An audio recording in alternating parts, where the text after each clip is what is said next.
그 다음에 이제 창조의 과정. 창조의 과정을 보면요. 창조 과정에 나타나는 몇 가지 특징들이 있어요.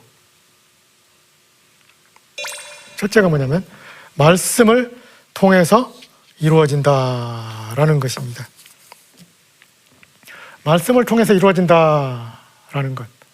아까 이제 1장 1절 설명할 때 하나님이 행동하시는 분이다라는 것하고도 밀접한 관련이 있어요.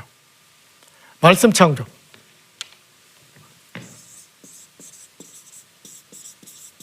월드 크리에이션. 하나님이 빛이 있으라라고 말씀하시니까 빛이 생기죠. 그래서 우리가 하나님께는 말씀이 곧 행동이 된다라고도 말하죠. 말씀은 뭐냐? 액션이잖아요. 혹은 이벤트라고 말하죠. 행동, 사건. 하나님께는 말씀이 곧 행동이 되는 거예요. 그리고 말씀이 곧 그대로 사건이 되는 겁니다. 우리 인간에게는 말씀이 행동이 안 되잖아요. 우리가 쓰는 말 중에 언행일치,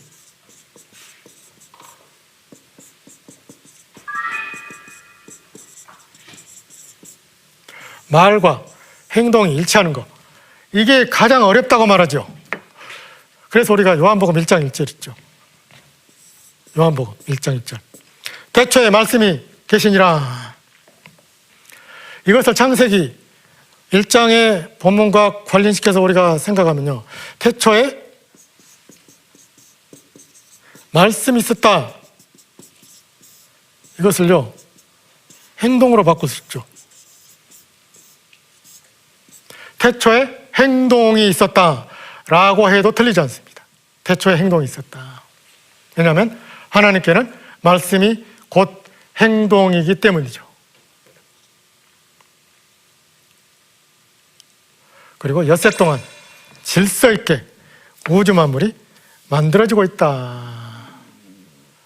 그래서 첫째 날, 둘째 날, 셋째 날, 넷째 날, 다섯째 날, 여섯째 날 일정한 순서와 원칙을 따라서 조화롭고 균형 있는 세계가 만들어집니다. 아무 생각 없이, 대책 없이, 아무 계획도 없이 하나님께서 우주 만물을 만드시는 게 아니다라는 것이죠. 그것은 우리가 다르게 확인할 수가 있어요. 대칭 구조를 가지고 있다는 거죠. 첫째 날, 둘째 날, 셋째 날, 넷째 날, 다섯째 날, 여섯째 날 서로 대칭 구조가 있습니다.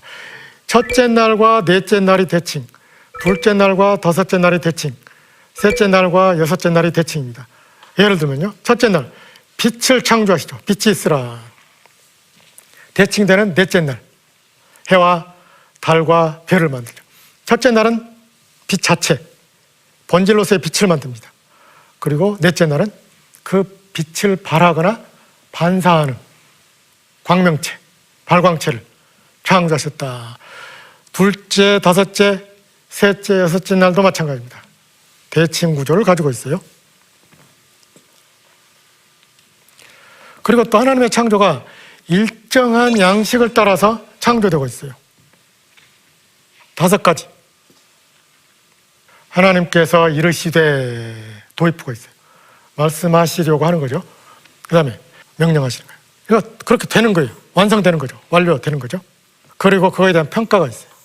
보시기에 좋았더라. 그 다음에 날의 반복.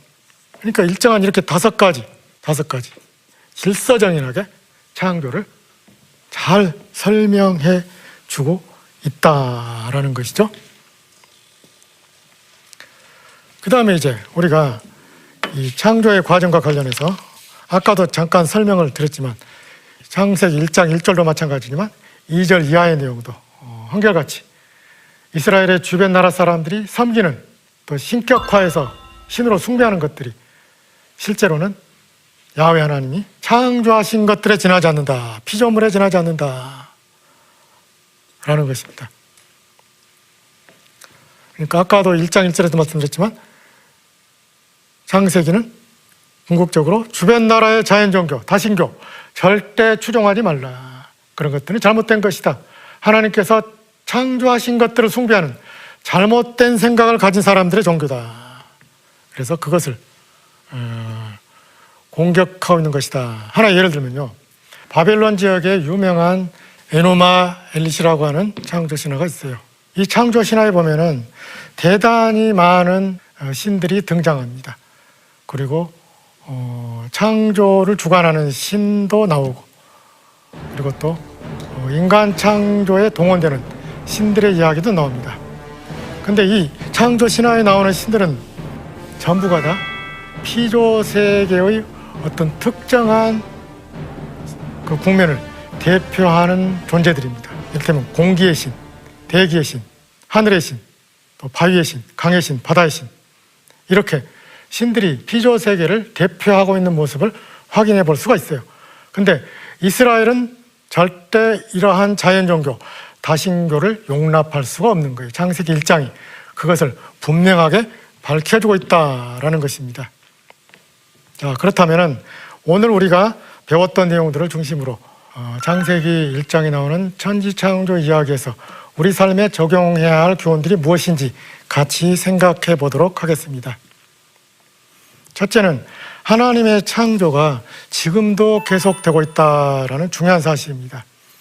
우리는 창조가 태초에 이루어진 일회적인 사건이라고만 생각하잖아요. 그러나 하나님의 창조는 무에서 유를 창조하셨고, 그리고 혼돈과 무질서로부터 질서 있는 세계를 만드셨다라는 개념이 들어있다고 말씀드렸죠. 그러니까 혼돈과 무질서가 변하여 질서 있고 조화로운 세계가 되게 하는 그 자체가 하나님의 창조의 중요한 의미를 우리에게 가르쳐 주는 겁니다. 무질서 있는 세계가 질서 있는 세계로 바뀌는 것은 오늘의 인간의 삶과 역사 속에서도 얼마든지 이루어질 수 있는 일이죠.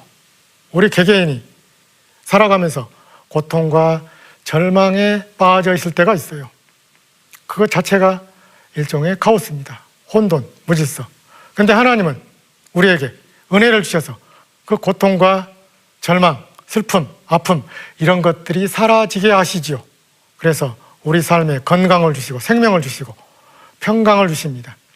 그러니까 우리 인간의 삶 속에 있는, 역사 속에 있는 무질서와 혼돈을 제거하시고 질서 있는 세계, 조화로운 세계, 생명력이 넘치는 세계로 만들어주는 것, 바꾸시는 것, 그 자체가 넓은 의미에서 보면 창조라고도 할 수 있죠. 그런 점에서 하나님의 창조는 지금도 계속되고 있다. 눈에 보이는 우주 만물을 창조하실 뿐만 아니라 우리 인간의 삶과 역사 속에서 좋지 않은 것들 다 제거하시고 평강을 이루시고 생명을 이루시는 하나님의 구원 사역, 창조에 포함된다라는 것이죠. 두 번째, 말씀하시고 행동하시는 하나님을 닮아가야 합니다. 하나님은 말씀하시면 반드시 그것이 행동으로 바로 연결됩니다. 행동으로 열매가 맺히는 것이죠. 우리 인간에게는 그것이 안 됩니다. 우리는 하나님의 성품을 닮아가는 사람들이죠. 그런 점에서 우리는 행동하시는 하나님, 말씀하시고 그것을 그대로 이루시는 하나님, 말과 행동이 하나로 연결되는 온전한 그리스도인의 성품을 가지도록 노력해야 됩니다. 그렇게 힘쓰는 여러분들이 되시길 바랍니다. 이제 다음 주에는 우리가 사람을 창조하시는 하나님의 창조 사역에 대해서 남자와 여자를 어떻게 창조하셨는지, 그리고 그 남녀 창조의 의미가 무엇인지 함께 공부하도록 하겠습니다. 경청해 주셔서 감사합니다.